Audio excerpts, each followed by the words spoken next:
Praise Lord. വീണ്ടും ഒരു പ്രഭാതത്തിൽ ദൈവത്തിൻ്റെ വചനം ധ്യാനിപ്പാൻ കർത്താവ് നമ്മെ സ്നേഹിച്ച് നമുക്കൊരു തരണ കൂടെ ദാനമായി തന്നതിനായി ദൈവത്തെ സ്തുതിക്കുന്നു. 37-ാം സങ്കീർത്തനമാണ് സങ്കീർത്തനങ്ങളിൽ ഏറ്റവും പ്രിയപ്പെട്ട സങ്കീർത്തനം. അതിലെ ഓരോ വചനങ്ങളും നമുക്ക് ആശ്വാസവും പ്രത്യാശയും നൽകുന്നതായ വചനമാണ്. 37-ാം സങ്കീർത്തനത്തിൻ്റെ 16-ാം വാക്യത്തിലേക്ക് നമ്മുടെ കണ്ണുകളെ ഒന്ന് ഓടിക്കാം. അവിടെ ഇങ്ങനെ രേഖപ്പെടുത്തിയിരിക്കുന്നു: അനേകം ദുഷ്ടന്മാർക്കുള്ള സമൃദ്ധിയേക്കാൾ നീതിമാനുള്ള അല്പം നല്ലത്. ദൈവത്തിന് സ്തോത്രം. ഈ പ്രഭാതത്തിൽ നിനക്ക് അല്പമേ ഉള്ളൂ, അല്ലെങ്കിൽ സമൃദ്ധിയില്ല എന്ന് നീ ഭാരപ്പെടുന്നുണ്ടെങ്കിൽ, ദൈവത്തിന് നിന്നോട് സംസാരിക്കുവാനുള്ള, നിനക്ക് തരുവാനുള്ളതായ ഒരു മഹത്തായ സന്ദേശമാണ്. നിന്റെ കയ്യിലുള്ളതായ അല്പത്തെ ദൈവത്തിന് അനുഗ്രഹിക്കാൻ സാധിക്കും. എന്നാൽ ദുഷ്ടന്മാരുടെ കയ്യിലുള്ളതായ സമൃദ്ധിയെ ദൈവത്തിന് അനുഗ്രഹിക്കാൻ കഴിയുകയില്ല. ദുഷ്ടന്മാർ ആ സമൃദ്ധിയിൽ ആശ്രയിച്ചു കൊണ്ടിരിക്കും. അവൻ്റെ ഭവനത്തിൽ എന്നും അസ്വസ്ഥതയാണ്, എന്നും അടിപിടിയാണ്, ബഹളമാണ്. അവൻ്റെ ആവശ്യങ്ങൾ ഇങ്ങനെ ഒന്നിനു പുറകെ ഒന്നായിട്ട് തൊടുത്തുവിട്ട അസ്ത്രങ്ങളെ പോലെ അവന് ഓരോ ആവശ്യങ്ങളും തരണം ചെയ്യുവാൻ അവൻ ബുദ്ധിമുട്ടുകയാണ്.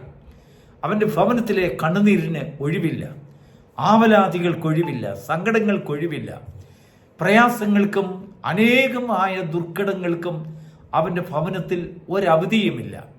എന്നും കുന്നും എത്ര ലഭിച്ചാലും അവരുടെ വീട്ടിൽ എന്നും അസ്വസ്ഥതകളും ഭാരങ്ങളും നിറഞ്ഞിരിക്കുകയാണ്.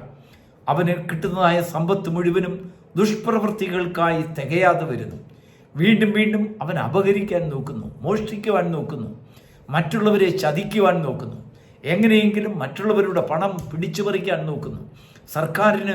സർക്കാരിന് കൊടുക്കേണ്ടതായ ആ നിയമപ്രകാരമുള്ളതായ ആ ടാക്സുകളൊന്നും അടയ്ക്കാതെ എവിടെ നോക്കിയിരുന്നാലും കള്ളത്തരങ്ങൾക്ക് കൂട്ടുനിൽക്കുന്ന ഒരു അനുഭവം. ദുഷ്ടന്മാരുടെ ജീവിതത്തിൽ ഒരു സ്വസ്ഥതയുമില്ല. അവൻ്റെ ഹൃദയം കലങ്ങി മറിയുന്ന ആ പെരുവെള്ളം പോലെ, അല്ലെങ്കിൽ ഒരു മലവെള്ളം പാഞ്ഞു വരുന്നത് പോലെ എപ്പോഴും അവൻ്റെ ഹൃദയം ത്വരിതഗതിയിൽ പ്രവർത്തിച്ചു കൊണ്ടിരിക്കുകയാണ്.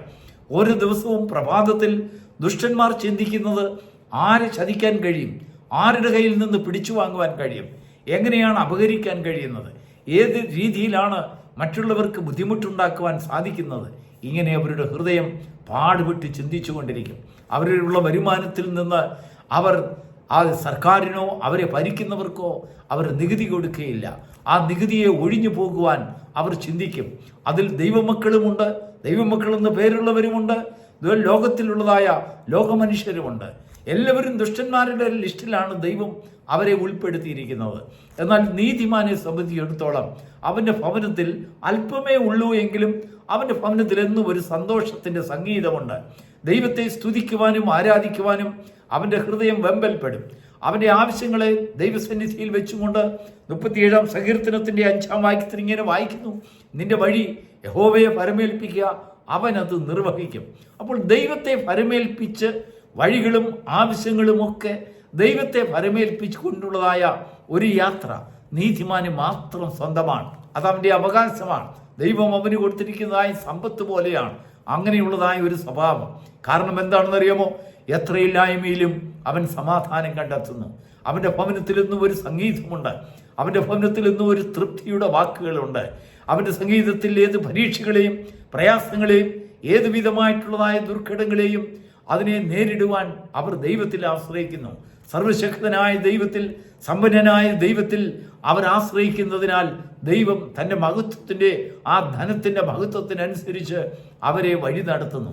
അതാണ് പ്രത്യാശയുള്ള ജീവിതം. അതുകൊണ്ടാണ് സങ്കീർത്തനക്കാരൻ പറയുന്നത്, നീതിമാനുള്ള അല്പം നല്ലത്. അല്പമേ വേണ്ടൂ. അത് ദൈവത്തിൻ്റെ സന്നിധിയിൽ നീതിയുള്ളതായ സമ്പത്താണെങ്കിൽ, നീതിയുള്ളതായ ഒരു വിശ്വാസത്തിൻ്റെ വഴിയാണെങ്കിൽ ദൈവത്തിന് അതിനെ അനുഗ്രഹിക്കുവാൻ കഴിയും. കർത്താവ് ശിഷ്യന്മാരോട് പല സന്ദർഭങ്ങളിൽ അവരോട് ചോദിച്ചു, നിങ്ങളുടെ കയ്യിൽ എന്തുണ്ട്? നിങ്ങൾക്ക് മറ്റുള്ളവർക്ക് കൊടുക്കുവാൻ നിങ്ങൾ എന്ത് കരുതിയിട്ടുണ്ട്? നിങ്ങളുടെ കയ്യിൽ എന്തെങ്കിലും ഉണ്ടോ? അതിനെ കർത്താവിൻ്റെ കരത്തിൽ കൊടുക്കുമ്പോൾ കർത്താവ് അതിനെ വാഴ്ത്തി അനുഗ്രഹിച്ച് അവരുടെ കയ്യിൽ തിരികെ കൊടുക്കുന്നു. ദൈവം നമ്മുടെ കയ്യിൽ നിന്ന് വാങ്ങിച്ചിട്ട് ദൈവം ഭക്ഷിക്കുകയല്ല, അല്ലെങ്കിൽ ദൈവം മറ്റുള്ളവർക്ക് ആർക്കും കൊടുക്കാതെ അവർക്ക് വേണ്ടി മാത്രം സ്വാർത്ഥതയോടെ വയ്ക്കുന്ന ദൈവമല്ല നമ്മുടെ കർത്താവ്. എന്താണെന്നറിയാമോ? വാഴ്ത്തി അനുഗ്രഹിച്ചിട്ട് അത് നമ്മുടെ കയ്യിൽ മടക്കിത്തരുന്നു. എന്തിന്? വിശ്വസ്തയോടുകൂടെ മറ്റുള്ളവർക്ക് കൊടുക്കുവാൻ. ലോപിക്കാതെ, അല്ലെങ്കിൽ മറ്റുള്ളവരുടെ മുഖത്തെ, വിശന്നിരിക്കുന്നവരുടെ മുഖത്തെ പ്രകാശിതമായിട്ടുള്ളതായ, അനുഗ്രഹിക്കപ്പെട്ടതായ, സമൃദ്ധിയുള്ളതായ ഒരു മുഖത്തോടുകൂടെ കാണുവാൻ നമുക്ക് കൃപയുണ്ടാകേണ്ടതിന് അതാണ് കർത്താവ് ചെയ്യുന്നത്. നമ്മുടെ കയ്യിൽ നിന്ന് വാങ്ങും. നമ്മൾ വിചാരിക്കും, അയ്യോ ഒന്നും നമ്മുടെ കയ്യിലില്ല, ഉള്ളതുകൂടെ നമ്മൾ അവൻ്റെ കയ്യിൽ കൊടുത്താൽ എങ്ങനെയായിരിക്കും കാര്യങ്ങൾ. പക്ഷെങ്കിൽ വിശ്വാസത്തോടുകൂടെ പ്രവർത്തിക്കുന്നതായ, വിശ്വാസത്താൽ ജീവിക്കുന്ന ഒരു നീതിമാനെ സംബന്ധിച്ചിടത്തോളം അവൻ കർത്താവ് പറയുന്നതൊക്കെ അനുസരിക്കും. കർത്താവിൻ്റെ കയ്യിൽ കൊടുക്കും. അവൻ്റെ വഴിയെ യഹോവയെ ഫലമേൽപ്പിക്കും. അവൻ്റെ ആവശ്യങ്ങളെ യഹോവയെ ഫലമേൽപ്പിക്കും. കർത്താവ് അത് ഏറ്റെടുക്കുമ്പോൾ അതിന്മേൽ അനുഗ്രഹമുണ്ടാകും. ദൈവം വാഴ്ത്തി അനുഗ്രഹിച്ച് നമുക്ക് തരുന്നതായ കാര്യങ്ങളൊക്കെയും നമ്മുടെ ആവശ്യങ്ങളെ തികച്ചും അത് മീറ്റ് ചെയ്യുവാൻ അത് പര്യാപ്തമുള്ള കാര്യങ്ങളായിരിക്കും. ദൈവത്തിന് സ്തോത്രം.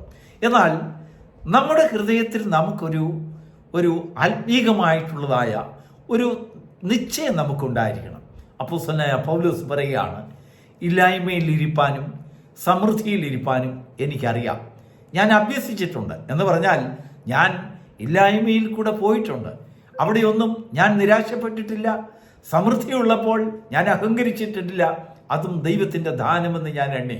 ഇല്ലായ്മ വന്നപ്പോൾ ദൈവം ഇവിടെ എനിക്ക് വേണ്ടി തൻ്റെ ഹിതപ്രകാരം ഉള്ള ഒരു വഴി എനിക്ക് കാണിച്ചു തരും. അത് ഞാൻ ചെയ്യും എന്ന് പൗലോസ് തൃപ്തിപ്പെട്ടു. ദൈവത്തിന് മഹത്വം ഉണ്ടാകട്ടെ. ഇല്ലായ്മയിൽ ഇരിക്കുന്നവരെ ദൈവം സഹായിക്കണമെങ്കിൽ സമൃദ്ധിയിൽ ഇരിക്കുമ്പോൾ നീ എന്ത് ചെയ്യുമെന്ന് ദൈവത്തിന് ഉറപ്പുണ്ടാകണം.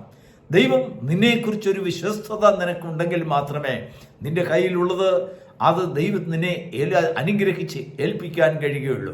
അല്ലെങ്കിൽ നിന്റെ കയ്യിൽ കിട്ടുന്നത് കൊണ്ട് നീ ഓടിക്കളഞ്ഞാലോ, ദൈവത്തിൻ്റെ സന്നിധിയിൽ ദൈവം പറയുന്നത് പോലെ ചില കാര്യങ്ങൾ നീ നിർവഹിക്കാതെ നിന്റെ ഇഷ്ടത്തിനനുസരിച്ച് പോയാലോ, ദുഷ്ടന്മാരുടെ കയ്യിലുള്ള സമൃദ്ധിക്ക് തുല്യമായി നിന്നെയും ദുഷ്ടനായി ദൈവം എണ്ണും. ഈ പ്രഭാതത്തിൽ ദൈവത്തിൻ്റെ ആത്മാവ് വീണ്ടും നമ്മോട് സംസാരിക്കുന്നത്, വ്യാകുലപ്പെടുന്ന ആവശ്യങ്ങളുടെ മുഖത്ത്, അനേക കഷ്ടങ്ങളുടെ മുഖത്ത് വ്യാകുലപ്പെടുന്ന ഹൃദയങ്ങളോട്. അവരുടെ ഹൃദയം പലപ്പോഴും ദുഷ്ടന്മാരെ കണ്ട് അവർ വ്യാകുലപ്പെടുകയാണ്. ഞാൻ ദൈവത്തെ അറിഞ്ഞിട്ടും ദൈവത്തെ സ്നേഹിച്ചിട്ടും എനിക്കെന്താണ് ഫലം എന്ന് നീ ചിന്തിക്കും. സാരമില്ല, ദൈവത്തിൻ്റെ ആത്മാവ് നിന്നോട് പറയുകയാണ്, നിന്റെ കയ്യിലുള്ള അല്പം ദുഷ്ടന്മാരുടെ സമൃദ്ധിയേക്കാൾ വലുതാണ്. നിന്റെ അല്പത്തെ ദൈവത്തിന് വർദ്ധിപ്പിക്കാൻ കഴിയും. ദുഷ്ടന്മാരുടെ സമൃദ്ധിയെ ദൈവത്തിന് വർദ്ധിപ്പിക്കാൻ കഴിയുകയില്ല. എന്നാൽ നീ നിന്റെ വഴികൾ യഹോവയുടെ കരുത്തിൽ ഫലമേൽപ്പിക്കുമ്പോൾ ആ വഴികളൊക്കെയും ദൈവത്തിന് പ്രസാദമുള്ള വഴികളായി ദൈവം അത് അങ്ങനെയാണോ എന്ന് ദൈവം പരിശോധിച്ചു നോക്കുന്നു. പ്രസാദകരമുള്ള വഴികളെ ആഗ്രഹിക്കുകയും അത് ദൈവത്തിൻ്റെ കരുത്തിൽ കൊടുക്കുകയും ചെയ്യുന്ന മനുഷ്യൻ ദൈവത്തിൻ്റെ പ്രവൃത്തികളെ അവരുടെ ജീവിതത്തിൽ വെളിപ്പെട്ടും അവരുടെ വഴികളിലൊക്കെയും ദൈവത്തിൻ്റെ ഹിതപ്രകാരമുള്ള നടത്തിപ്പുകൾ വെളിപ്പെടും. ദൈവത്തിന് മഹത്വം ഉണ്ടാകട്ടെ. ഇന്ന് ഈ പ്രഭാതത്തിൽ ദൈവത്തിൻ്റെ ആത്മാവ് നമ്മെ ആശ്വസിപ്പിക്കാനാണ് ഈ വചനം നമുക്ക് തന്നത്. ദൈവത്തിൻ്റെ ആത്മാവ് നമ്മെ സമൃദ്ധി എന്താണെന്നും ഇല്ലായ്മ എന്താണെന്നും ഒക്കെ നമുക്ക് പറഞ്ഞു തന്നുകൊണ്ട് സമൃദ്ധിയുടെയും ഇല്ലായ്മയുടെയും മുഖത്ത് എങ്ങനെ നമ്മൾ സന്തോഷമുള്ളവരായി ജീവിക്കാമെന്ന് ദൈവത്തിൻ്റെ ആത്മാവ് നമ്മെക്കുറിച്ച് ആശിക്കുകയാണ്. നാം രണ്ടിലും അത് കൈകാര്യം ചെയ്യുവാനുള്ളതായ അതിന് പര്യാപ്തമായ ആരോഗ്യമുള്ള ഒരു ആത്മാവിൻ്റെ ഉടമകളാണെങ്കിൽ ദൈവത്തിന് നമ്മിൽ പ്രസാദിക്കുന്നതിനിടയായിത്തീരും. ഇവൻ എൻ്റെ പ്രിയപുത്രൻ എന്ന് ദൈവം നമ്മെക്കുറിച്ച് സംസാരിക്കും. തിരുവചനത്തെ ധ്യാനിപ്പാൻ, ദൈവവചനത്തിൻ്റെ ആലോചനകളെ കേൾക്കുവാൻ ഈ പ്രഭാതത്തിൽ ദൈവം നമുക്ക് ഭാഗ്യം തന്നല്ലോ. ഇനിയും നമ്മുടെ ഇല്ലായ്മകളിലൊക്കെയും കേട്ട് നാം ഭാരപ്പെടുന്നവരല്ല, എന്നാൽ അതിനെ ദൈവത്തിൻ്റെ കരുത്തിൽ കൊടുത്ത് സമാധാനം പ്രാപിക്കുന്ന ഭവനമായി, വ്യക്തിത്വങ്ങളായി, ജീവിതങ്ങളായി, വിശ്വാസ ആത്മാക്കളായി ദൈവം നമ്മെ മാറ്റുമാറാകട്ടെ. Garh bless you.